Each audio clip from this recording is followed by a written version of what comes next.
Okay, great. Hi, everyone. Let's make a start. Um, and to start with, I'd like to acknowledge that the Newcastle Youth Studies Centre, where our events are being run from, is based on the unceded lands of the Awabakal and Warramai peoples in Newcastle.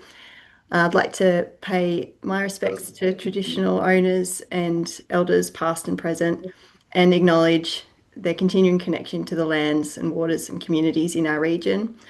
And also pay my respects to any First Nations and Aboriginal people that are joining us here. And I'd also obviously like to affirm that this land was never ceded that we're meeting on and that we're based on, and it will always be Aboriginal land. So I'm Julia Coffey. I'm Associate Professor of Sociology and the Co-Director of the Newcastle Youth Study Centre, and it's my pleasure to be chairing this session on wellness. And it has become a ever weirder space, seems it becomes weekly weirder, even this week with what's been going on in the US. But so it's a really timely seminar. I think it was perhaps prescient because we arranged this months and months ago. So the speakers we have today are going to consider what wellness means and how it's being, I guess, co-opted or twisted in the current political and geopolitical climate in a post-truth context. But at the same time, well-being, of course, is one of our fundamental human aspirations. But it's also a $1 trillion global industry. So it's sort of at the center of our most personal, private, experiential dimensions of what it is to be a person in the world. But it is also the subject of incredibly problematic politics, hugely profitable grifts, and all of these things have the potential to impact us at a very fundamental level, certainly in increasing inequalities. So I'd like to first, I'll start by introducing our first speaker, who is Dr. Naomi Smith, who's a lecturer in sociology at the University of the Sunshine Coast. She's also the co-lead of the Society Law and Humanities Lab. And she is, I guess, one of the most preeminent scholars of sociology of wellness in Australia in her recently co-authored or co-edited book. And her research focuses on how wellness, conspiracy, and misinformation circulate as affective antibody practices through digital platforms. So I'll let you introduce your presentation. Thanks, Naomi. Thanks, Julia. I'm just going to share my screen. Let me get started. I should say as well that when you have 2 minutes left, I'll just raise my hand. So Thank just so everyone you knows that's very why that's much. happening. Thanks. And thanks for that introduction. And I'd like to acknowledge that I'm on the unceded lands of the Gabby Gabby people today, and that their sovereignty over this land was never ceded. So today I'm going to be talking about the carnivore diet and its links and how it seeks to reconstruct masculinity through food. So as I was preparing this is part of a book that I'm writing at the moment around digital food cultures, and this is one of the chapters that focuses substantively on gender. And as I was preparing this presentation, I realized I probably have about 2 hours worth of material here that I have condensed into 20 minutes. So let's see how this goes. And if there are any questions at the end, please pop them in the chat and I'll do my best to answer them. So I think it's really tempting when we think about wellness, food, and diet culture that it's tempting to begin with femininity because we understand these practices almost as inherently feminine in many ways due to the long association between like dieting and womanhood.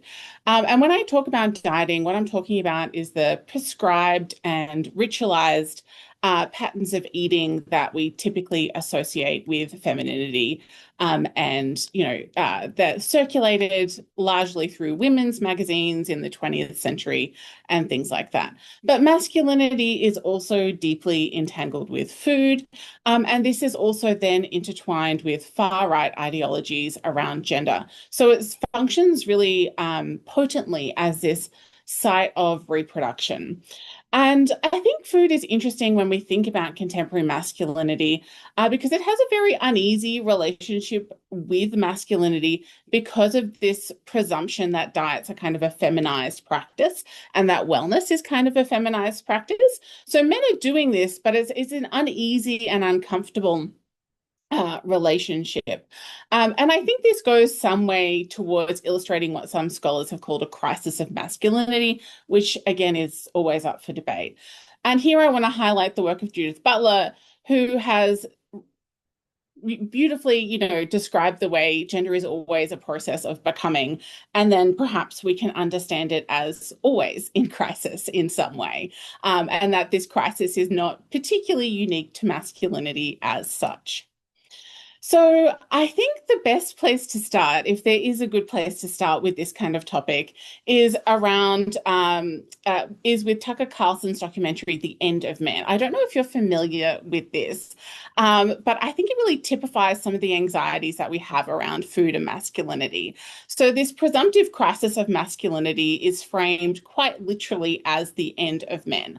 So why are men ending? Why are they a threatened species? So Carlson points the finger at what he calls soy globalism, and he says that the prevalence of soy-based products in the food system, in part presented as alternatives to animal-based products, are essentially feminizing men and quite literally and materially contributing to a decline in quote unquote real men.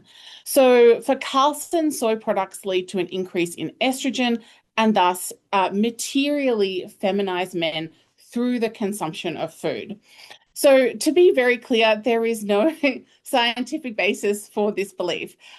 Reed and colleagues did a meta-analysis of all research in this area, and they concluded that soy has no effect on male reproductive hormones, so we can all breathe easy. But there remains this very persistent association, particularly in right-wing discourse, that male vitality and virality has been diminished by the increased dietary prevalence of soy. And this is linked to a broader politicization of diet choice, particularly for men. And we have the US President Donald Trump coming out and saying things like that burgers are going to be taken away by some, mysterious globalist force that doesn't want men to eat meat and wants them to eat more soy. Uh, so the intertwining of right-wing ideology with food is really typified by this pseudonymous figure called Raw Egg Nationalist. So he runs this online, quote unquote, satirical men's magazine called Man's World. And it's interesting in this case because it includes a lot of advice around food and masculinity, about avoiding certain fats, about avoiding seed oils, avoiding soy and beer, avoiding certain things in plastics. So those are a list of don'ts. The do's include ingesting raw eggs, raw milk, and quote unquote perfect natural foods that are unmediated by the industrial food system. So we start to see this kind of ancestral logic creep in here, where the past is a better place and foods that materialize that past are better for us. So this proposed diet includes a lot of protein, which is like the thing with the raw eggs, and milk. So this preoccupation with low testosterone is broadened out into this idea that it's kind of softening and weakening contemporary society. And they think that this is detrimental. And when we look at The End of Men, in which the documentary that Tucker Carlson made, in which this raw egg nationalist guy features, we see a lot of lingering shots of soft male bodies. So this softness is both is embodied through men, and it's also like an existential fear. So it's both material and existential at the same time. So it is only through the diligent and individualized production and reconstruction of masculinity that the social body can be saved. So it is by men acting on their individual bodies and by avoiding soy foods, for example, that the broader social body can also be saved. So if you're a man, how are you going to stave off your imminent demise? You can do things like testicular tanning or red light therapy as pictured on this slide. In the End of Men, there's a lot of pictures of men working out. It uses, again, this ancestral past images of JFK, talking about the importance of physical fitness. Again, this voice of JFK emphasizing physical fitness plays over images of headless, overweight children. By headless, I mean they're shot from the neck down in the footage. They also have, interestingly, pictures of environmental pollution and degradation. So the stakes of this claim are very high. It sounds silly and it looks silly, but in this ideology, masculinity is a planetary concern. And Robert Kennedy Jr. is also featured. He's speaking about declining sperm counts and testosterone levels, again, for which there's limited public health or clinical evidence.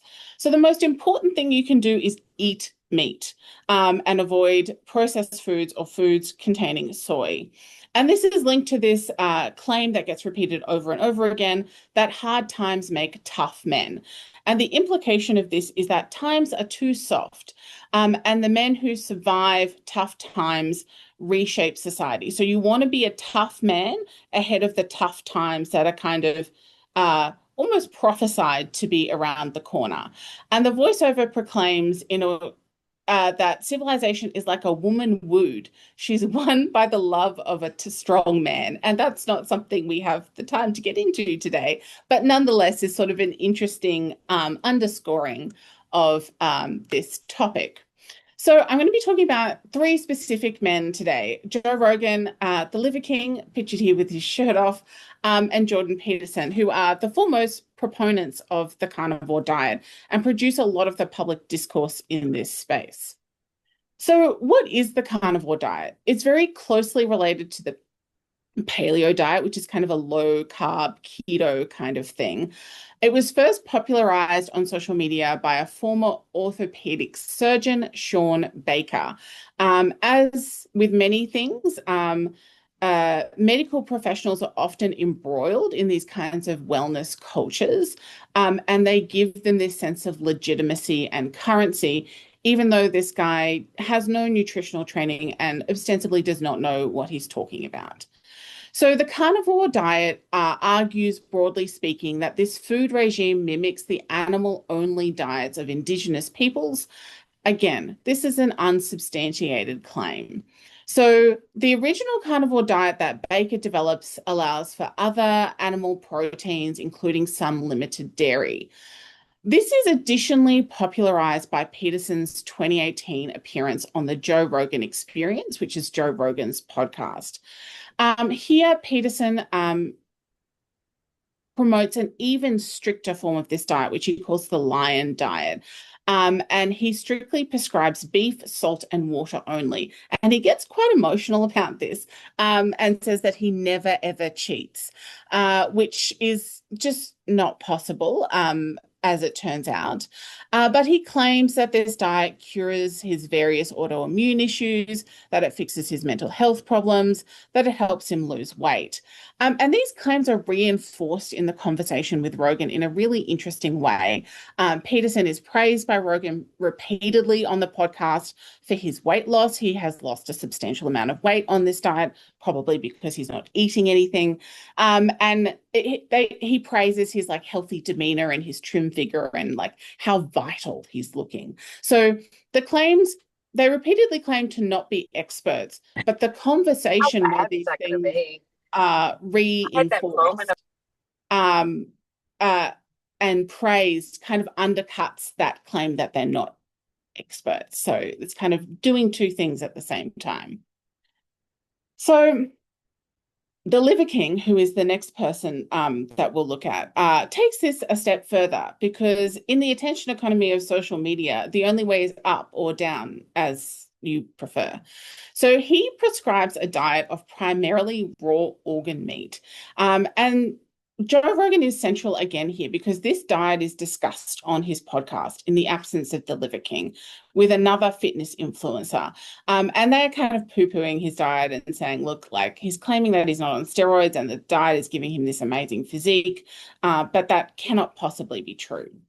He also follows what he calls the 9 ancestral tenets. He's upgraded that recently to 12 that sit alongside this way of eating that focuses on raw organ meat like liver and testicles. If you watch the Netflix documentary, there are a lot of gross squelching signs, so buyer beware. So again, it's harking back to this imagined past that evokes ancestral ways of eating as better and healthier than contemporary diets. And very much like Jordan Peterson, he is claiming that it has cured all kinds of things with him and his children in this instance, including mental health, various vague autoimmune disorders, and other things besides. So again, there's a strong emphasis that on retreating to this kind of ancestrally accurate, natural masculinity, we can actually cure not only what is wrong with the social body, but what is wrong with the individual's physical body. So here's the Liver King again. He's an online fitness influencer, and his stated purpose is to return people to their primal strength, health, and happiness. His mission is to teach, preach, and model the ancestral lifestyle, putting back in what the modern world has left out. So positioning the modern world as in deficit, and that deficit can only be cured through meat. It's really interesting to think about his self-presentation here, which is why I've included this picture of him. And his self-presentation is actually unerringly consistent. He's got this beard, he's got this backwards baseball cap.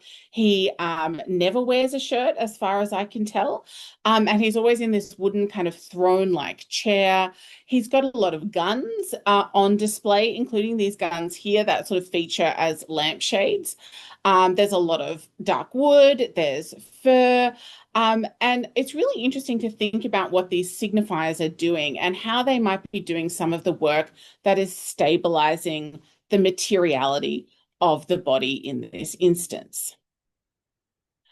So in the Netflix documentary about the Liver King, it opens with this shot of him pulling pulling this truck across this meadow of flowers. And this is the opening shot. So you see him grunting and groaning and pulling this vehicle, and then the camera slowly pans, and you see that there are actually four men pushing the truck from behind. So I think it does a really nice job. It's probably the best thing in the entire documentary of emphasizing the constructedness and the performativity of what is going on here. And this is also a nod to the fact that things are not as they seem with the Liver King. So it comes out that his bulging body is not solely down to hard work and liver. He is taking copious amounts of performance enhancing drugs that run him to around $12,000 US a month. So he's spending quite a lot of money to literally create this physique, while also claiming that this is a natural and ancestral body that can be achieved through hard work and correct diet. It's also interesting, again, here that Joe Rogan gets entangled with this exposing of the Liver King, even though Rogan himself is really interested in carnivore diets and this kind of like masculinized alt-right fitness culture. He has a guest on his show who essentially outs the Liver King as using steroids. And this documentary that I'm showing you stills from is produced in the wake of his exposure as someone who is, I guess, cheating his body. So how can we understand this theoretically? That's the key problem that I've been tangling with. And I have returned to Butler, who argues that materiality and signification are bound together from the start. And I think these very narrow examples do a really good job of illustrating that. And I argue that materiality and the signifiers extend beyond the body, which Butler is closely focused on, into this ever-expanding matrix of irreducibility. So the interpretive matrix that the Liver King is invoking here has a very particular history and that functions as a means of inclusion and exclusion. And you can see that through some of the symbols that he's invoking, the runes, the language. And this is arguably very fascist because it does the work of fascist ideology where it's conflating the body of the nation with the body of a man in this case, and arguing that both are weakened by modernity. Um, and I think it's interesting to hear to think about in these types of anti-immigration what the emphasis on the perfect body of the man, and I guess women as well, are doing when we think about our racialized present and futures, right? They're doing a lot of heavy lifting here around what kind of national futures can be imagined. So when we look back historically, we can see that the muscled male body was a way to revitalize the ethnic body of the nation ruined by modernity. And its strength and virility were necessary to repel the ethnic other. So I don't think it's an accident that this is all happening at this point in history. Butler talks about how gendered identities are on occasion compelled to give way. And it's on that compelled to give way that I want to end this presentation. So commercial testosterone, which is the product that a lot of these men are using to gain their physique, is actually derived from soy and yams. It is a plant-based product, which again sits in direct contradiction to the masculinized claims that are often made by these men. And I think the narrowness of this example gives us a really nice way to look at this process of iterability, the regularized and constrained repetition of norms between these three men, and how they are reproducing these kinds of masculinized bodies through a very narrow claim. It's also interesting that this is all happening through digital platforms that are networked and allow for this archival approach to content, which facilitates this iterability of masculinity and the carnivore diet. But no one is perfect.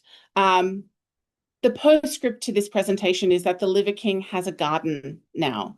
That at the time Jordan Peterson was promoting his carnivore diet, he was in the grip of a benzo addiction. Joe Rogan himself cycles on and off this carnivore diet. So I think it's really interesting to look at these points of failure and how they are compelled to give way. My last point is that there is this really interesting racialized link between the consumption of soy, non-white masculinities, and the hierarchy of masculinities that Connell has identified in her work. So that was a very quick race through all of that, and I now welcome questions. And of course, I had to close by, you know, the eagle ripping out the liver of Prometheus. Thank you, Naomi. That was excellent, and what a great image to end on. Um, we have some questions in the chat. I'll I might. Do you want to quickly answer Nat's question first? You touched on it already briefly. She said, but wondering about how racialization and ethnicity emerge in the case studies, but and that fascism race very close meeting. Oh, I could talk for a long time about this. It's really interesting. And what I find particularly interesting about it in this instance is the co-option of um, colonialized racial identities into this project of white masculinity, right? So in this documentary about the Liver King, he goes into a sweat lodge to have like this transcendent spiritual experience. They do these things where they thank the meat that they often hunt themselves for its life and for its sacrifice in a way that is kind of I guess, taking up a lot of Indigenous practices around connection to life and connection to land. But they do this all in the service of whiteness and invoking this kind of ancestral whiteness. So it is like quite a literal whitewashing of Indigenous sovereignty, of Indigenous connection to the land, of Indigenous practices, which is really deeply troubling to me to see how they are being enrolled in what is very obviously a fascist ideology when push comes to shove. Great question. Yeah. We actually have heaps of questions, which is wonderful. So I might ask just one more from Lucas, and then perhaps you can consider them the others, and we can come back at the end, Naomi. Okay, Um, great. There is a lot here. there is, it's yeah, there's so much here, and as I know many of these questions you would like to do whole presentations on, and I've heard you speak on, in fact. So, but Lucas's question is about the kind of role these figures like Rogan, Peterson, how they occupy the social imaginary, and I guess what kind of work those figures do, how and why they're so important at the moment, and yeah, how I guess it's manifesting through the policies of RFK at the moment.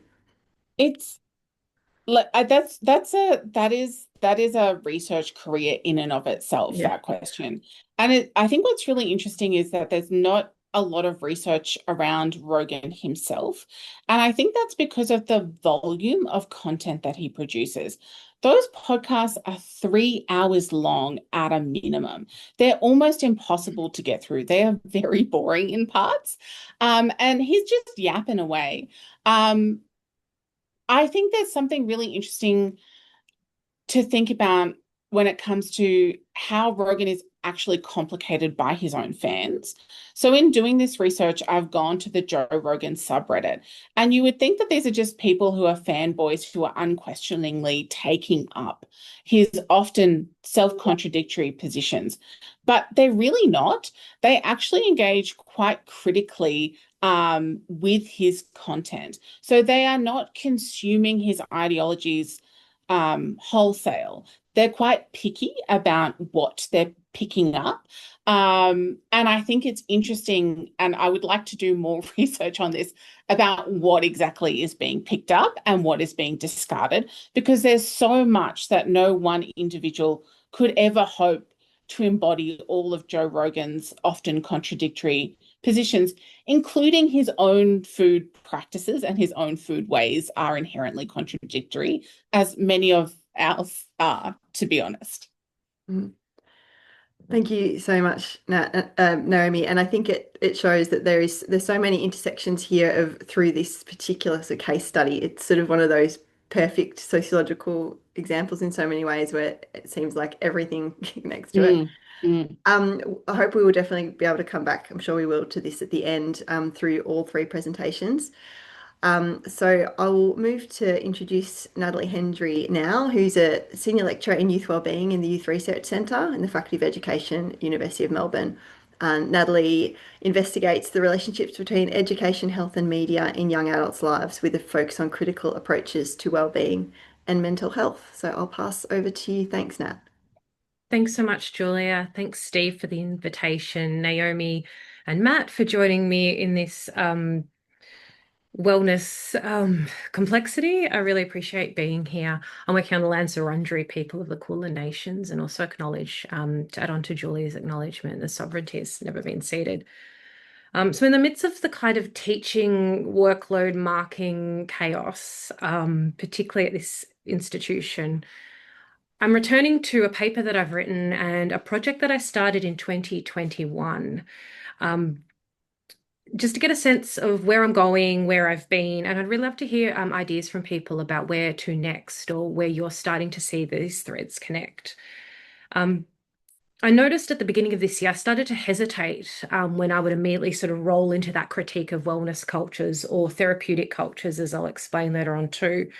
And I guess in some ways, this sort of picks up on that pickiness that Naomi was pointing at in terms of looking at Reddit cultures and Joe Rogan fans. So it's nice to kind of tag team and then follow Naomi, just to have a look at, what's actually happening here. What are the kinds of assumptions we might make as researchers too about the kinds of cultural practices that we're investigating?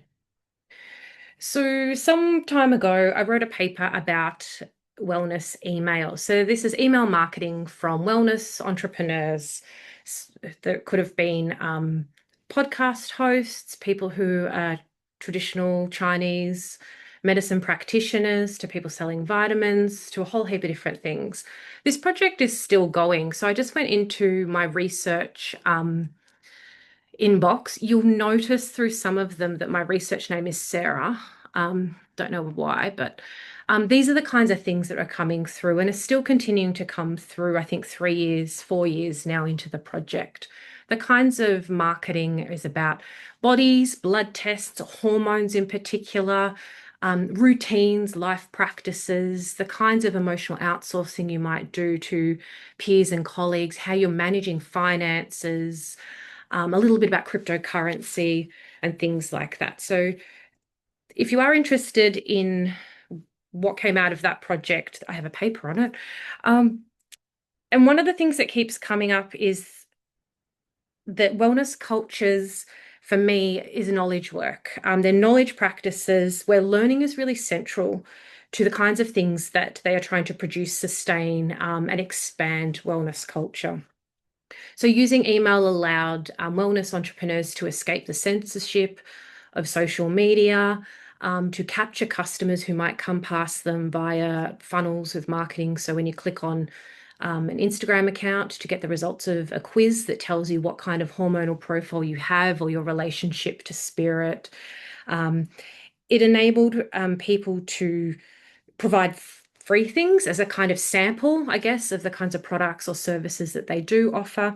And that email in general produced particular kinds of temporal relationships between people, businesses, bodies, and so on, that kind of promoted an always ready abundant space to transform health. Much of the work that the entrepreneurs were encouraging from people who were their audience slash community slash customers was self-reflection, to really think about, who are you on this journey? Where are you at? Do you want to come along with me on this journey? And many of the emails were providing a kind of serialized, narrativized, linear account of the entrepreneur's own personal journey, rock bottom, feeling like they're really stressed out or quite unwell or struggling to find connection to spirit or self, and then moving through struggle to discovery and understanding either wellness or health practices or spiritual practice or therapeutic practices, to revelation of this stuff works or it's made change in my life, to a kind of life of abundance that they were then sharing with their peers slash audience slash customers slash community. And that would often shift to in how they positioned the people who'd be receiving these emails. The emails and other media produce networks of people that co-legitimate themselves. So probably the easiest example to think about is that kind of Oprah figure who will kind of amplify different knowledge practices, ideas, and information through the kinds of networks that she has. So emails would often say, oh, you missed this on my socials, or I'm doing a podcast with somebody else. And it would start to kind of legitimize these other people who were digitally connected to each other. So I was really interested in looking at emails from a temporality perspective. So what does it mean to have these things that keep popping into your inbox that help you catch up on social media that you've missed, that they encouraged a kind of flexible engagement with wellness, that you needed to trust your own body and your own divine timing and who you were, but at the same time, they still adopted that time critical marketing. Okay, you need to get onto this now. 2 hours to go until we close the door for this year for this e-course. That if you miss out, then we may never run it again, but also really encouraging people to trust themselves too. There was also that kind of underlying critique of biomedical time. So if you're unsure about your health, these are the things that you need to go through step by step in order to find out if your hormones are influencing poor health practices. So if you were to go to the GP, they may or may not agree with you that hormonal problems or issues even exist, what kind of blood tests you need to do, then waiting for the blood tests and then moving through and then being redirected to specialists. when I keep returning to this paper, I do agree with a lot of the things that I've written, but there's something else that keeps coming through is how many of these wellness entrepreneurs have science degrees, are practitioners who are still studying, who have started to critique capitalism in certain ways, or in their socials have promoted activist practices. Some of them have actively encouraged activism related to supporting Palestine, or put together really quite reasonable critiques of healthcare access in Australia too. So a lot of the things that we might see as being problems with wellness culture, the commercialization, the capitalist sort of ethos, the potential to promote MLMs and grifts and so on. There's something else there that's making me hesitate a bit in that kind of immediate critique of wellness culture. Um, and one of the other projects that I've been working on has helped me think through this. So I'll jump to that one. I started this project in 2021 during the pandemic, and I'm still working on it now. And I know some of you have heard me talk about this. So this is a social media therapy project where I talk to young adults, 18 to 40, about their experiences seeing therapists, psychologists, counselors, life coaches, and how they use social media to make sense of that work too. So I was really interested in what does social media culture or digital cultures do in relation to the ways people go to seek out therapy and so on. Here's an example from one of my participants, Edie, who is studying psychology. And she loves psychology, but she was still critical about, where does psychology fit in terms of social justice, in terms of making change in the world? She collected lots of self-help content on her phone, really struggling at work. And she really loved that sense of TikTok as people saying things just off their head, at least at that point of the TikTok cycle, whereas now we can see far more curated content coming through there. So she herself started to notice that she was looking for self-help type of content on social media. And even before she saw her psychologist, like many of my participants, they started to kind of dabble in thinking about maybe seeing a psych or life coach or someone. And you would start to follow potentially some clinicians, or look at their websites, or just Google, or looking at Instagram stories where people are recommending psychologists and therapists. And then there was sort of an overlap where she started to see the psychologist, but still engage in social media content and practices related to self-help, mental health, therapy, and so on. And she kind of used what was coming up in her socials as a bit of a loop to kind of keep her on track between sessions too. That even those kind of daggy meme sites that just say believe in yourself, that don't have that kind of psychotherapeutic complexity, I guess, that she might be getting from other sources, were still just little reminders for her to remember what was happening in her therapy sessions. So for this project, I was really interested, as I said, okay, what does social media do for or with psychotherapy? And for many of the participants, digital media supports them to fill that gap in the mental health care sector in Australia, where they can't get access to therapists, or it's expensive. So many of them would see someone for 2 or 3 times, stop for 6 months, go back and see a therapist, stop for 2 years, pop back in again. Some of them used therapy apps and so on, but most of them didn't. They saw that therapeutic expertise and legitimacy was supported by the kinds of digital practices of the practitioners. So being able to see a video of somebody saying, hi, I'm Sally, I'm a therapist, you'd like to see me, really supported and build that relationship before they went and actually made an appointment. So for some of them, they started to do that therapeutic work through the digital practices that they were involved in. I was also interested in how what I've called digital therapy cultures and practices recenter temporality within social learning. So I know there's a lot of work about social contagion of TikTok, and people believing they all have ADHD, whether or not they do or they don't. But really, for the participants in this project, there was a sense that digital therapy cultures give them a chance to be immersed over time with different kinds of ideas, knowledge, different ways of learning, to see what fits for them. And again, they were quite picky about what makes sense for them and how they wanted to make sense of their own lives and the challenges that they'd experienced. So while there is a kind of underlying critique in that work that I'm still analysing and still working on about therapy cultures being related to neoliberalism or marketized psychology, there was still something there about the complexity and the ambivalence that people were feeling about the role of psychology. For me, thinking about this as an education scholar, I was really interested in Drea's work about psychotherapy in everyday life, where Drea's looking at social learning as a practice that people need to engage in again and again. So therapy doesn't have an endpoint. It's a kind of multifaceted learning that is situated in social practice and social learning. So you don't just go to the therapist, learn what you need to know, and then you come out of it and you're done. The actual work of going to therapy needs to happen when you decide to change a practice or do something differently in your everyday life too.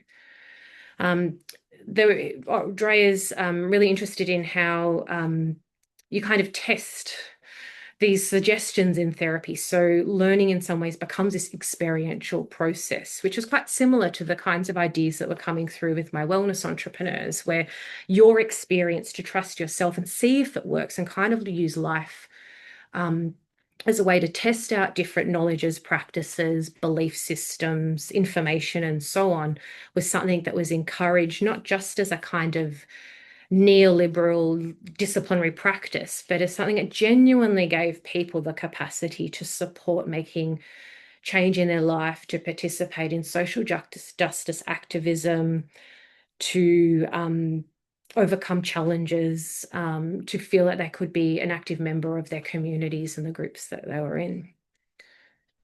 So as I keep going back to this project, as I meant to be analysing it and should have written a paper about 2 or 3 years ago, when I talk to people about this project, both the projects, the most common response I get is that we should dismiss the kinds of wellness or therapeutic practices that these people are describing or that I'm noticing from wellness emails and things like that. There's an assumption that it's a bit weird or that you become sort of self-obsessed or that most of this is about capitalism. And you can see an example of a meme popping up here too, of someone really taking that to the extreme of making a lot of money off some wellness practices too. The other piece to think about would be some of the ways that we might perhaps too easily as scholars link things like self-spirituality, conspiracism, pop psych, scientific illiteracy, psychedelics, and all of that into one kind of category of being weird wellness or healing cultures or something like that. When actually, when I keep going back to my data, I get a sense of ambivalence. My participants were talking about the challenges they were facing, the kinds of social justice work they were doing. So I was starting to try and find articles and readings that were looking at some of the messiness of this. Like, what does this actually look like in practice too? I've been reading a lot of Watts's work about the politics of self-spirituality. For him, he was doing work about Canadian young adults who are spiritual but not religious. So self-spirituality is that belief that the sacred resides within rather than without the self. This idea that all religions are fundamentally the same and there's a bricolage of drawing from different spiritual practices, that the experiential really grounds what's happening. And that was something I kept seeing in both the therapeutic cultures research, but also going back to the wellness entrepreneurs research too. Watts describes different types of ethics that underpin these sorts of politics or practices. Being self-responsible, being authentic, having a sense of productivity of the self as a dynamic, constant process of work and of spiritual growth. And that draws on Foucault's work, Bourdieu's work as well in a lot of his writing. He highlights that often self-spirituality, and I guess in my reading, wellness culture too, is often perceived by scholars as individualism or consumerist ethos, or it's narcissistic, or it kind of just adopts a capitalist spirituality. But Watts kind of starts to challenge this by saying that self-spirituality is often tied to a social liberalism, where people are thinking about what does it mean to be a woman and struggling with feminism within formal religion. So building on a sense of human rights as a way of defining where I want to go in terms of my spirituality. Talking about anti-racism movements and so on, and how that has kind of spurred people towards a spiritual but not religious position. He also highlights that spirituality supports people to cope with and challenge everyday social injustices too. So there is something here that's intention. So it's not just simply that people are adopting this kind of capitalist assumption, or they're just being individuals, or they don't actually really know what's going on in their own lives, but they're actually trying to think through, okay, yes, there are challenges with capitalism. Yes, there's challenges here with individualism, finding community. But being able to engage in the kind of self-spiritual practices enables these people to cope with and challenge the everyday things that are coming up in their lives. So instead, Watts positions self-spirituality as an ambivalent dynamic engagement where there's a kind of personal politics at play that's not resolving the challenges that we all find ourselves in terms of class or ethnicity or ableism and so on, but actually one that people are aware of. And I was starting to find that in a lot of my research too. Talking to one participant in particular, he didn't grow up in a family where therapy was seen as valuable. When he moved to Australia from South America, he went to therapy 2 or 3 times to sort out a problem with work. And then it wasn't until he told his parents later on that they were actually really supportive, because Simone Biles at the time had just talked about her mental health challenges and that she had withdrawn from the Olympics. And his parents had started to say, "Oh, it's so good you're going to therapy." And it was at that point when he started to think, well, has it actually helped me? Or is it just something that's reinforcing a kind of whiteness or capitalist idea about the self too? So for that participant, he's sort of grappling with the similar kinds of challenges that Watts writes about. And what does it mean for me to have space to experience my human rights, to feel I can manage the challenges in my life with other people? How do I manage or negotiate their understandings of gender and race and social justice in the workplace? How do they actually engage with and cope with the kinds of everyday social injustices that the participant was experiencing at work? Julia, is that 2 minutes? Fabulous. And so, where I'm at with all of this now is trying to step back a little bit and get a sense of what's actually happening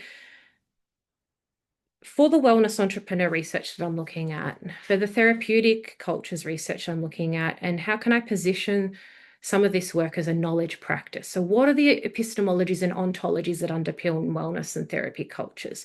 Really going back and looking at some of the earlier work about vitalist ontologies, so subtle energy that flows. So we might think about balancing chi and supporting energy flow through meridians, animistic ontologies that then are sort of carried through into how people might talk about objects having a spirit to their therapist or a wellness entrepreneur, just to kind of see what is the history of these beliefs and how do they emerge through a kind of digital culture, an Australian but global digital culture too.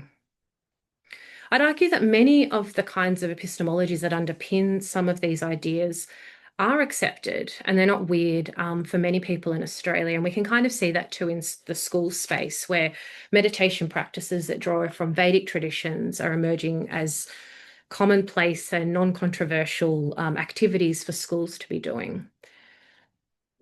Do I have a sense of my final, okay, the so what about all of this? No, because I am still trying to analyze things. But I think looking at these practices as knowledge practices where there is some kind of ongoing personal and social work in both wellness and therapy cultures, knowing that they're all entangled together, feels like a good place to start. And also kind of taking these practices seriously. And looking at those ambivalences and tensions for participants, especially when I'm starting to see more evidence of that, both weak and strong critiques of racism and capitalism and ableism in wellness and therapy circles as well. And I guess in some ways, maybe I've circled back to Naomi's last point too, that kind of pickiness about what different kind of figures in wellness or therapy or self-help or whatever cultures are offering us, that there's some of the assumptions we might make about these cultures as just accepting what's out there, may not actually be true to those cultures too. Thanks.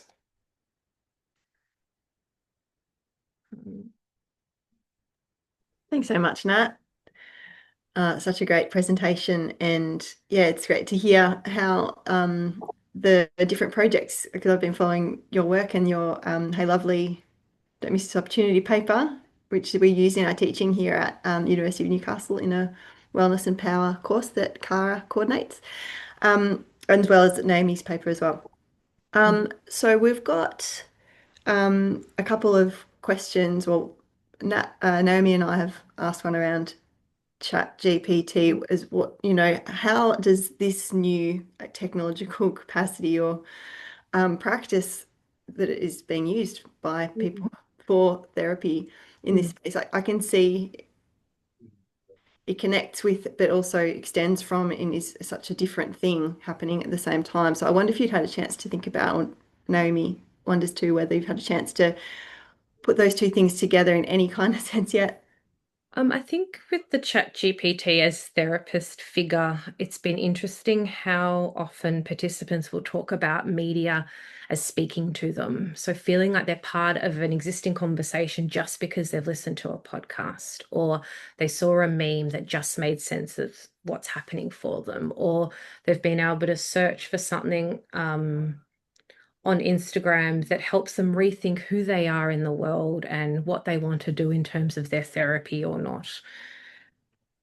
As much as ChatGPT feels different, I still feel there's something there about people having a relationship with media, digital media, speaking to them, both in a kind of symbolic sense, but also a literal sense. So it might speed up that process. It might slow it down too, in that, you've got to kind of really you've got to train your dragon, you've got to train your chat GPT to get them at that point. So they're not just suddenly telling you how to write an email for work. You got, hang on, go back to being therapist chat GPT too. But I just wonder if we can connect some of the ways that people talk about things that are supposedly inanimate or are mediators as having some kind of therapeutic relation with that person. So the trees are speaking to me. My tarot cards are speaking to me. I saw this film and it was the perfect timing, and now I understand who I am too. Or for those people who do partake in formalized religion, oh, I went to this thing and the sermon really spoke to the challenges that I'm facing in life too. So perhaps connecting us to some of the sociology of star signs, people's relationships to books, to literature. Um, and I haven't seen as much in Australia what it means to actually take some of that seriously, that people genuinely feel they have a relationship to land and to things and to objects and to practices. And that may be tarot cards, and it may be ChatGPT, and it may be a sacred, spiritual, physical site somewhere too, and trying to maybe connect the dots between those pieces. Whether or not my data can do that work is another kettle of fish. But thinking about my PhD, where under 16s were talking about media speaking to them and having some kind of therapeutic healing resonance, I feel like there's connections there. Mm. Yeah. And I guess all of those technologies you could think of, well, materials, objects, practices, cultural meanings, land, ChatGPT, I guess all of these things can be considered part of the fabric through which well-being, wellness, just experience, embodied affect, all those things that you talk about as well are part of how these things come to be made and seen. I think that came through really clearly in your presentation. And maybe it's about linking to some of the ways that people do have a faith in what might be understood as parapsychology or in some kind of relationship. And even talking to colleagues here doing work in early childhood about new materialism and what that means in the education space where children are encouraged to have a really personal relationship with land and plants and things like that, but also to see their devices as having some kind of animate spirit too. And the way they're sort of talking with, okay, now the iPad is going away because it needs its own time to recover is similar to the way, okay, there's a point where you cannot hassle your dog anymore to play, you know, the class dog or whatever. I think it was a bunny rabbit in the classes too. So I know it sounds a bit there's a lot going on in this space too, but I just wonder if we sort of step back and look at some of the epistemologies and paradigms and belief systems that underpin this, Mm. if that can be useful for Mm. social and media research. Yeah. I think definitely. And there's that wonderful book by Kim McLeod, Wellbeing Machine, Yeah, that is so central in being, I think, able to account for having a framework broad enough to make all of those things be allowed to matter. perfect. Wrapping up there too. That's awesome. Thanks for mentioning that book, Julia. Okay, thanks so much for your presentation. And let's move now to our this is what happens when I try to multitask at this time.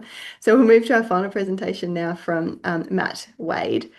So Matt is a lecturer in social inquiry and discipline lead for sociology at La Trobe University, and he primarily researches spaces of ethical and moral contestation over deservedness and obligations of care, particularly within charity, philanthropy, and social policy more broadly. So thanks very much, Matt. I'll let you go for it.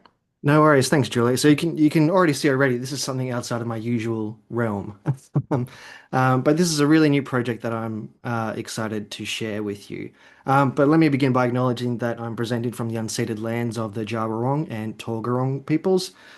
Pay my respects to them and to all the elders past and present from wherever you're all joining today. Thanks to Steve and Julia for organizing this seminar series. It's a heck of a lot of work.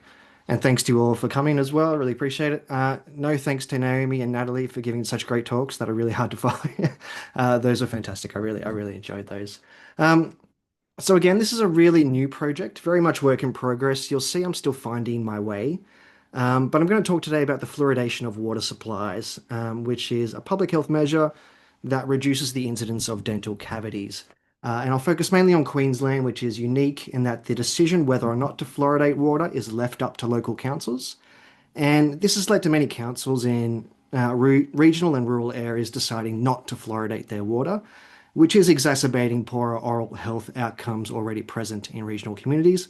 And so I want to connect that to what's happening in Queensland to wider trends, such as the Make America Healthy Again movement, to show how this stance is not the traditional kind of neoconservative railing against big government.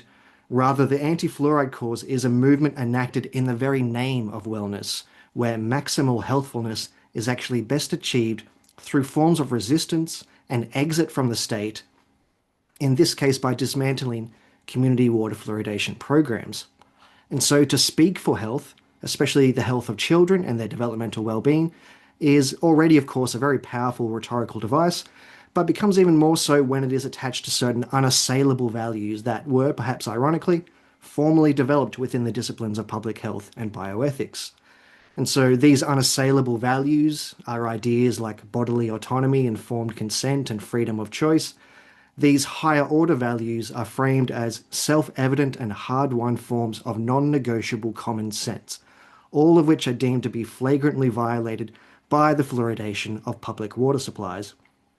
And in the face of such accusations, to even gesture towards the clear benefits of fluoridation and its negligible impositions on the autonomy of citizens is to supposedly endorse the autocratic denial of the most basic freedoms and rights that should not be compromised under any circumstances. And so that's a really long-winded way of saying that when liberty is made synonymous with health, our ability to defend public health programs is severely weakened.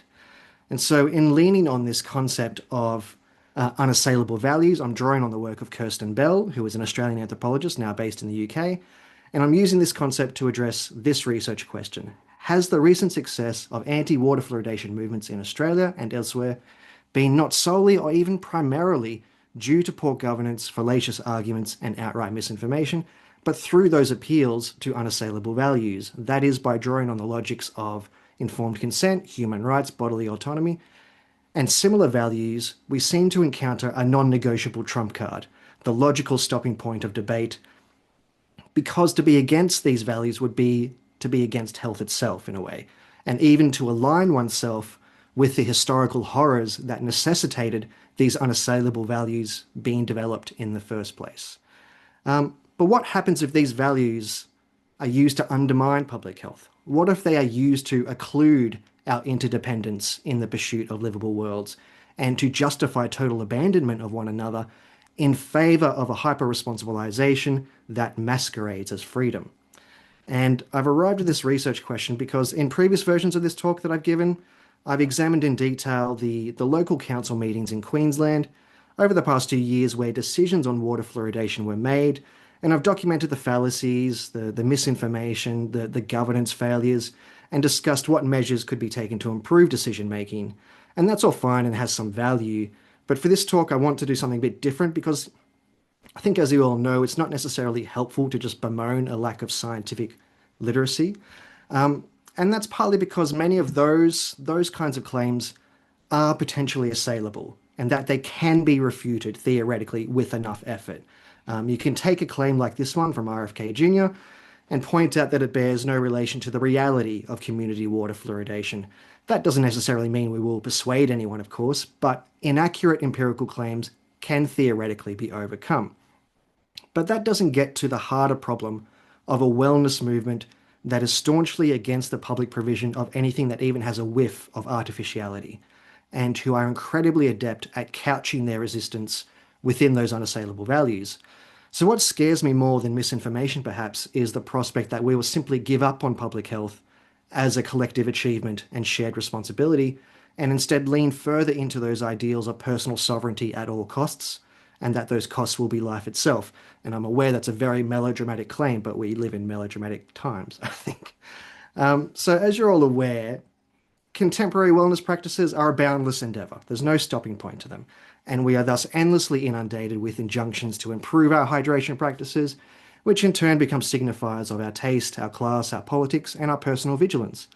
And far beyond simply consuming enough water, we are increasingly called upon to consider if we are drinking the right kind of water. The explosion of popularity of bottled mineral spring waters in the 1970s and 80s, for example, is of course connected to long historical associations of the curative properties of spring waters.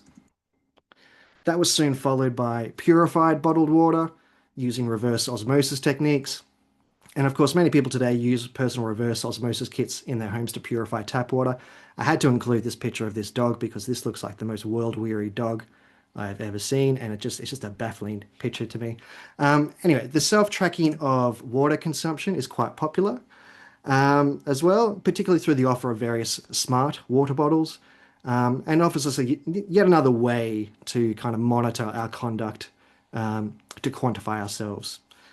Um, and also popular are ways to change the aesthetic quality of water to improve its taste without compromising on its health benefits.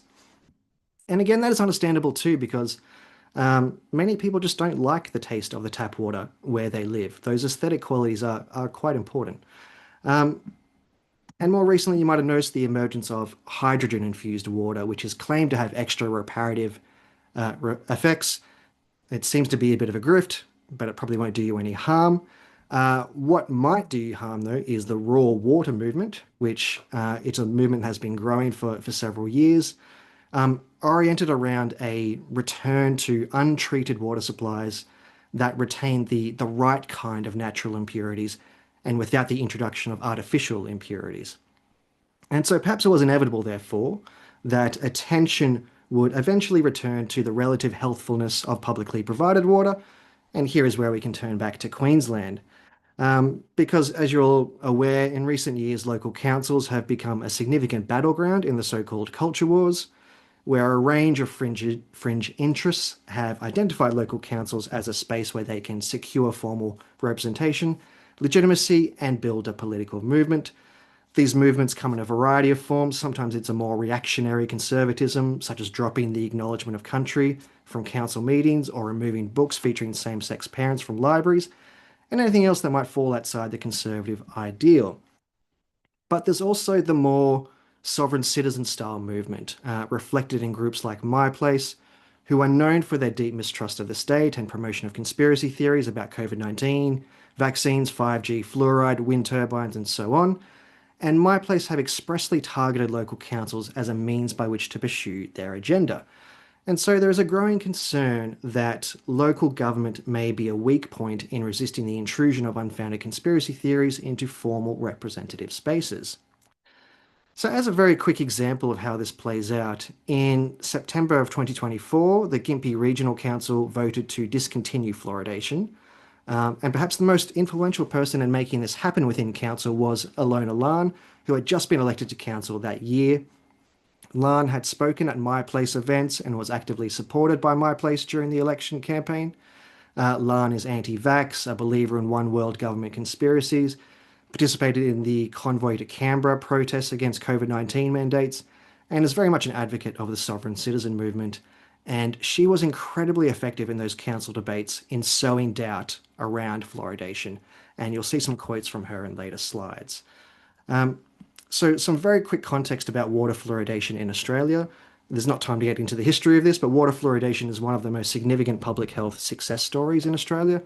The National Health and Medical Research Council has found that fluoridation reduces the incidence of cavities by 26 to 44% in children and by 27% in adults, and estimates that for every $1 invested, around 7 to 18 is returned in savings on health expenditures. It was first introduced in Tasmania in the 1950s and then quickly spread throughout the rest of the country over the following decades.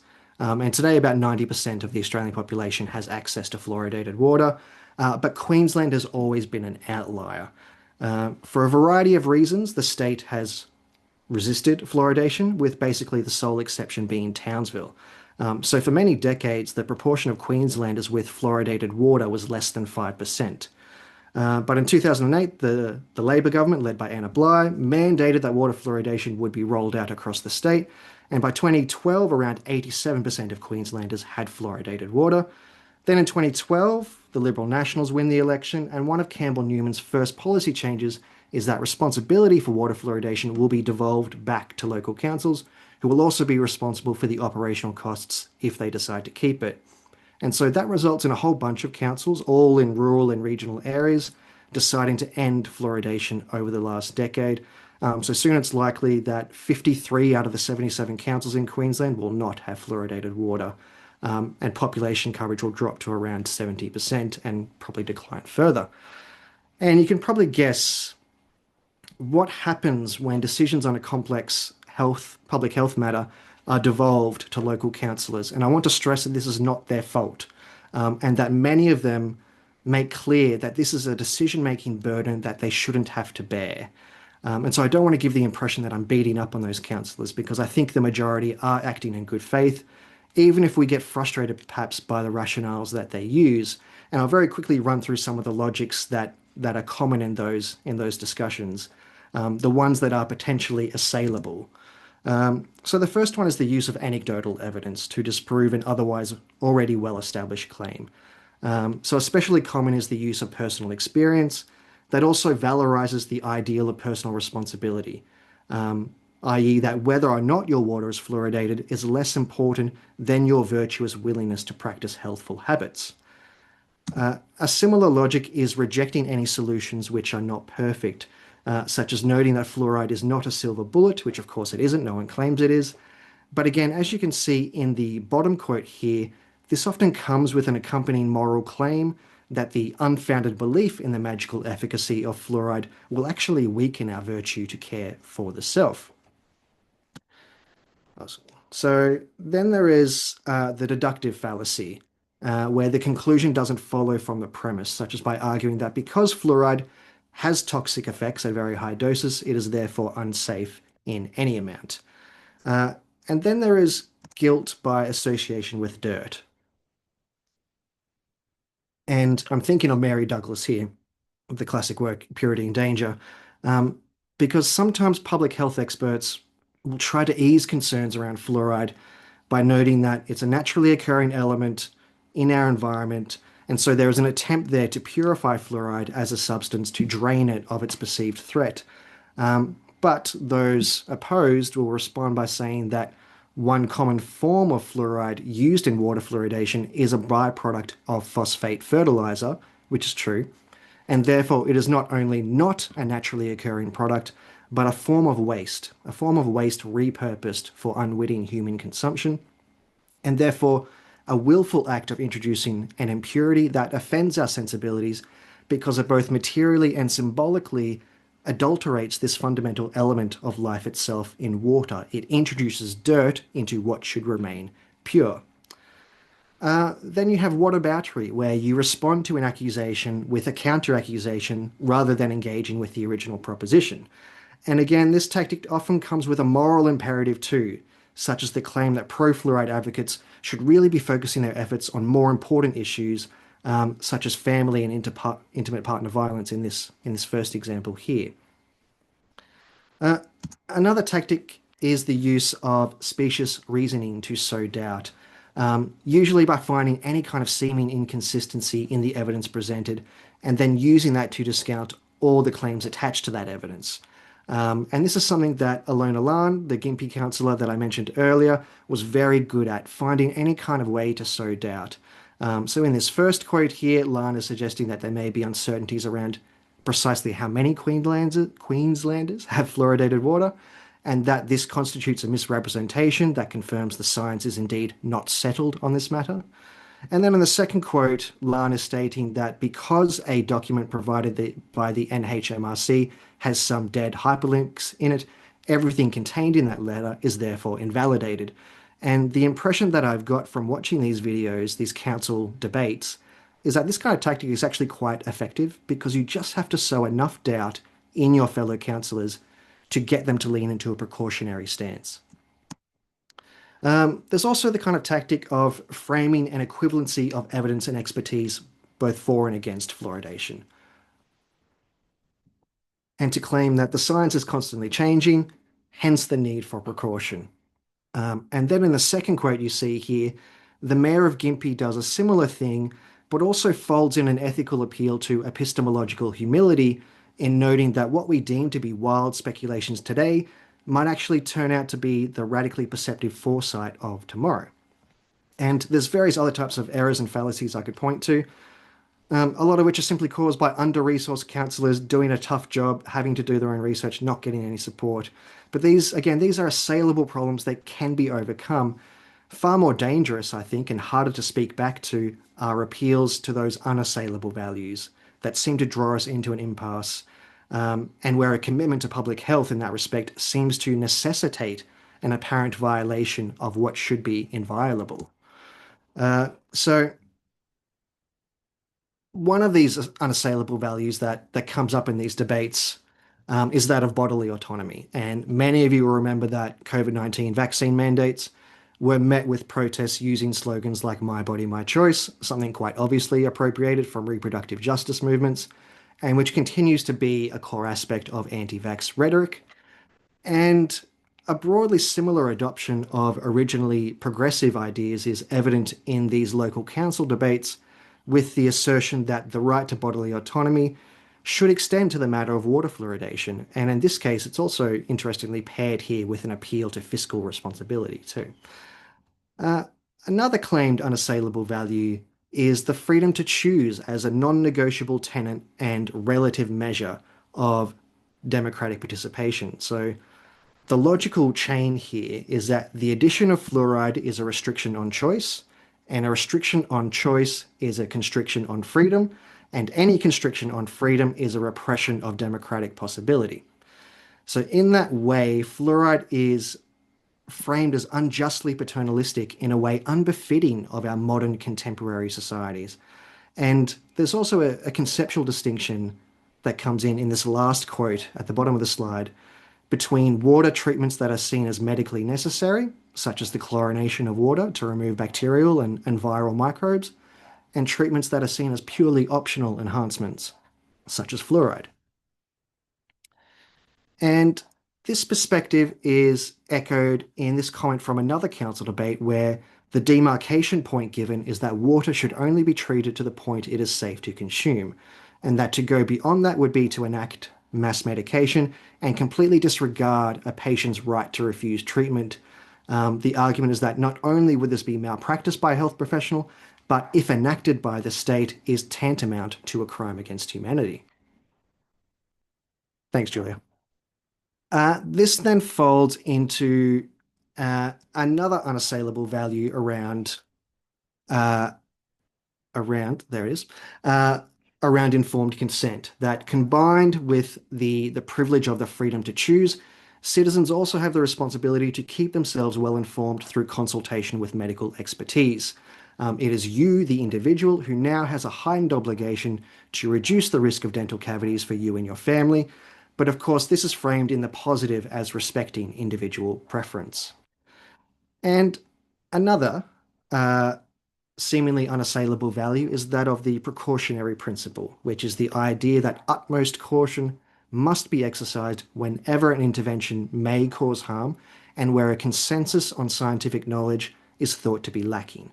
And while it may be frustrating to witness, I think it's really quite understandable that local councillors would lean on this principle, preferring to be potentially complicit in harms of inaction that diffuse responsibility rather than taking a decisive action that may squarely identify them as the primary cause of an alleged harm. And so while it hasn't been common in the Queensland local council meetings I've analysed, one really powerful form of this precautionary principle relates to the protection of children and the concern that fluoride has neurotoxic effects that can lead to cognitive loss because this may impact their social mobility and is thus of far greater importance, relative importance, than reducing dental cavities. I should state very quickly that there's no evidence that the recommended levels used in water fluoridation have any negative effect on cognitive ability. Nonetheless, this understandably stokes the fears of parents that they may be subjecting their child to developmental harms. And so, especially when it comes to children, the precautionary principle lends itself to the belief that inaction is the safer path, at least from the perspective of avoiding personal liability in irrevocably altering the life course of subjects who could not advocate for themselves at the time. And this leads into, I'm getting close to the end here, and this leads into the unassailable value claim that fluoridation is a violation of fundamental human rights. As you can see in this example here, the threat of fluoridation is framed as a project of mass immunization. And again, I want to make very clear that I'm not belittling or poking fun at these claims at all. I think these fears are often misplaced, but they come from a real place. They come from anxieties around needing to defend our so easily permeable bodies from an environment of ever accumulating threats. So many of these threats around, such as concerns around forever chemicals and microplastics, they are practically impossible to mitigate and neutralize. But water fluoridation is something that can be fought against with success. And I think that provides a source of comfort to people and even joy to those who decide to become part of these movements. So I'm sympathetic to the anxieties that underlie these views. But one view I'm far less sympathetic to is this kind of moral panic libertarianism that I saw in a local council meeting by one local councillor in Cairns, which I think is a really dangerous abdication of our obligations to one another by framing water fluoridation as symptomatic of a wider ethical decline, as something that weakens our social fabric, renders us pathologically dependent, and it's even wrapped up in another appeal to protecting our children, that in eroding our resolve to practice personal responsibility, we are rendering them, our children, unfit for the future. And the implications of following this line of argument to its logical conclusions seem pretty frightening to me. So to wrap up, I don't really have a nice conclusion because this is still work in progress. I feel I have, maybe two-thirds of a paper here in terms of the diagnostic of what is happening, perhaps, but I don't know where to go to next because what's the positive intervention I can offer here? It seems like we have to reconceptualize freedom in some way. I'm not capable of doing that, but I know I know there are others who have done this before, and so I'm really keen to hear any thoughts you may have about where to go to from here in relation to that question down the bottom. Are we experts in freedom? How do we need to rethink freedom to provide something useful within this space? So that's it. Thank you for listening. Thank you, Matt. Excellent paper. I think you've got more than one paper there. It's yeah, there's so much in it, and it's such thorough and detailed analysis. So strong. So we've got a few questions. I might go up to Naomi's one first, because it's a nice broad one for us to consider, I think, considering all the other presentations we've had too. So Naomi says, yeah, she thinks this makes it so tricky given all the positions are due to a suspicion of the industrial agri-food system, which is not great, and wonders whether the retreat to the local and individual is in part due to the complexity and seemingly unmanageable risks of late modernity. Yeah, great question. I mean, I think you were right, and um, it is this retreat is therapeutic in itself, and being part of a movement is therapeutic in itself, I think, because here is some small space of the world I can exercise political agency over, and that's kind of what I've noticed in some of these movements is that it's not just ease and anxieties, there's a sense of joy around it as well. That in the Cairns reading the Cairns meeting where they voted down fluoridation, there was rapturous celebration. This um, so I think uh, it's it's a therapeutic retreat from from those Mhm. complexities of late modernity. Yeah. Yeah, yeah, really well put. And Giovanni has sort of commented such a slippery slope with so many wonderful public health initiatives, along with this neoliberal individualized rhetoric around the right to choose and right to refuse. And Naomi's also commented that it's the political context is so different in somewhere like France, where putting fluoride in the water is seen as championing individual rights. So I don't know if you want to comment on that. No, it's a really good question that I'm grappling with here because the reality is that in most of Europe they don't have fluoridated water, um, and uh, there's a there's a real kind of distinction between uh, say in Australia there's a distinction between a vocal minority who is passionately against fluoridation and a more passive majority that is pro fluoridation but certainly is not going to get out on the street about it. Mm, And um, this kind of cultural politics plays out in different ways all over the world. I mean, in the UK, fluoride coverage is only around 10% of the population, but around 40% think that they have it, right? mm, So there's even a kind of knowledge gap that people aren't really too concerned about. And I think that's what makes fluoride a really easy target mm, as a way to dismantle the idea of public health. mm. I know that's not a good answer to your question, Natalie. It's a good one.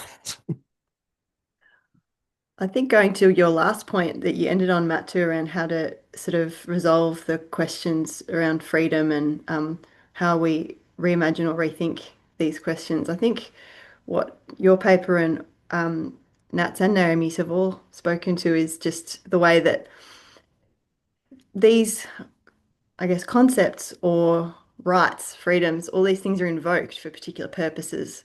So I think what the concept of freedom is doing is really interesting, and that you're analyzing precisely how it is used and how it plays out in everyday institutions and all kinds of environmental settings. So I think being able to show the detail of that is the job, and you're doing that really well. Oh, And as thank are you. all the panelists Yeah. here. Yeah. Um, I think I might ask Steve's question now because we can open this up to the panel now, perhaps. So, Steve says anti-science discourse is straight out of the fascism playbook and making huge roads in public discourse, selectively used to target and marginalize the groups they're looking to marginalize and eradicate.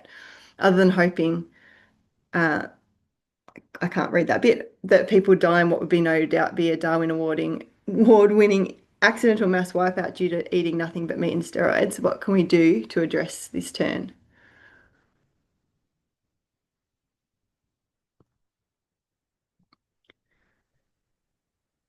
I get asked this question a lot. when I talk about sort of misinformation and conspiracy. And I think it's such an interesting question, like what can be done?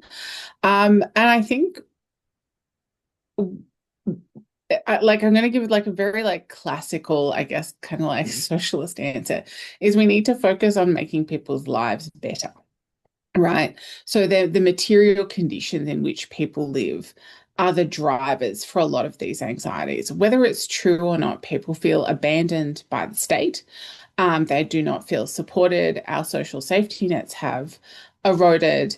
Everything now feels harder, I think, than it has um, in many decades for people to get ahead, to stay healthy.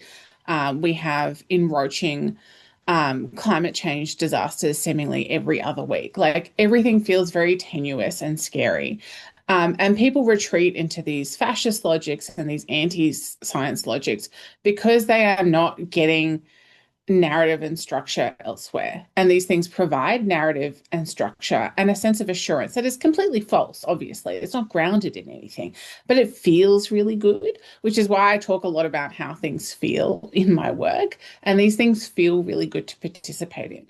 So I think the question is, how can we organize collectively and politically to improve people's material conditions that make these propositions less politically and personally attractive?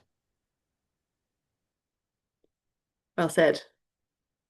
Nat, would you like to weigh in? Yeah, I'm just for the social media therapy project, there was a participant who was in his late 30s telling me all about the Kardashians and things like that. And he was a dad and was in between jobs through the pandemic.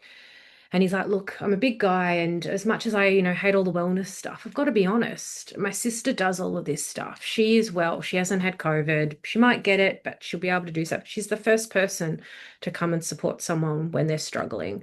She does community work. She balances her life in order to do the kind of social justice stuff that she does.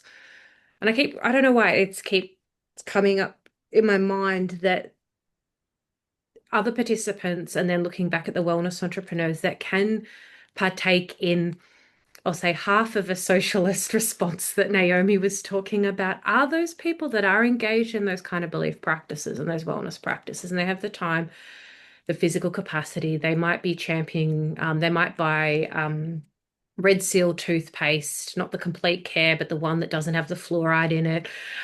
They might be doing those things, but they're kind of dabbling in social justice. I know one of the wellness entrepreneurs whose email came up before is also doing work, care work in the NDIS, and has been really screwed over by that system too. So you've got people that are kind of sitting in not just both sides of both camps, because I don't think it's that kind of a discussion, but a really complex relationship to knowledge, to science, to activism, to justice, to community, and things like that too. And again, the amount of people that have science degrees as well. I know there's some literature about science encouraging, like becoming a scientist or studying science being something that's encouraging people towards spiritual or wellness practices, because once you get down to the nitty-gritty of, what is an atom or how the world works or zoology or something, there's a kind of awe and wonder about the world that cannot be explained by the very thing that they're an expert in too.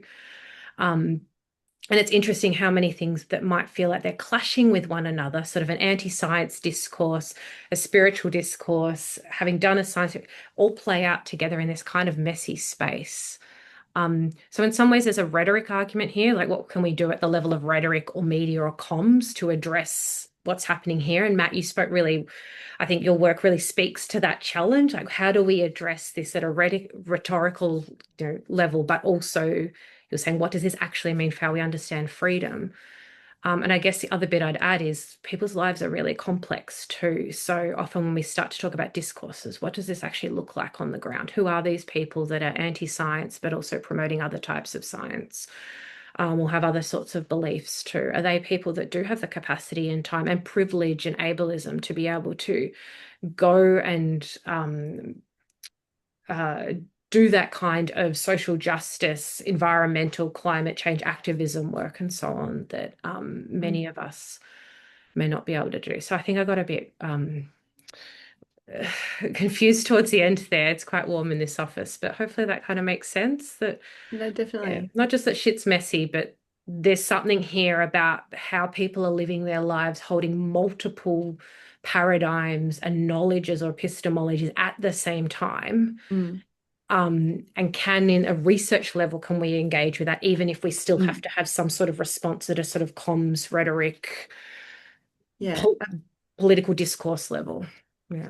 yeah, absolutely. People on the ground are having to make sense of all these things themselves, but at the same time, there's these incredibly bad faith, nefarious actors actively advocating for things that will make everybody's lives worse and kill us all. So we can definitely do both of those things, I think, and it's our job to do the kinds of analysis that all three of you are doing. Can I Matt, quickly do you want jump to in? comment? Oh Yeah, yeah, go for sorry. it. So I think just to follow on with what Natalie was saying in terms of yeah, how do we empower people on the ground level to actually be active participants in getting towards what Naomi was talking about in terms of actual better material conditions, like achieving genuine outcomes. And I think of local councils and I think of how easily they are dismissed as a kind of joke, and that it's not a very enjoyable job to do. It really sucks, to be honest. And you're not well compensated. You cop a lot of abuse. But at the same time, there's a lack of scrutiny as well because we know how in regional areas how little journalism there is now. We don't have a fourth estate in the regions in many cases, or they're really struggling. And so how could we expect local councils to deal with such burdens when these are placed upon them? And so we actually need to think about properly resourcing those governance bodies, because every now and then you'll see, like once a year, you'll see a news story that comes out that says, Dubbo Council hasn't been fluoridating their water for the last 2 years and no one knew about it. That kind of thing pops up all the time. And why would people have confidence in their councils and in these programs when that kind of thing happens all the time? Of course, that's going to sow doubt because it sows the doubt of, oh, are they over fluoridating their water at other times? It just creates all these little concerns that make it actually impossible to engage and inspire people and make them feel confident about your governance. That was a ramble, sorry, but yeah. I don't know, it wasn't at all a ramble. Well, if anyone has any final comments, this is your chance. If not, we will wrap it up, I think. But thanks for an excellent session, everyone. Thanks for being here and all your questions and engaging. It was, yeah, fantastic work. I feel like I want to do another one in a year's time and see how how everyone's work has evolved. And God knows where the world will be. So I think we might need another one. Thanks so much, everyone.